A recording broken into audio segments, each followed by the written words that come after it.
labas. Bibili ako ng ulam guys. Lunch break po ngayon. Good morning mga kaibigan. Hello, kumusta na kayo dyan? Hindi muna tayo makagawa ng mga dansa kasi busy pa ang lola nyo, ha? Next time, mag-tiktok na tayo guys. Mag-exercise na tayo next time. Bili mo na ako ng ulam guys.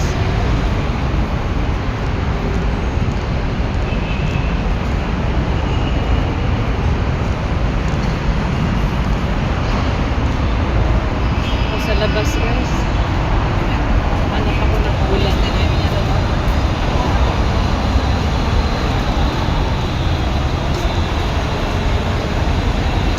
Sana makadami tayo ngayon guys ang benta. Bye guys!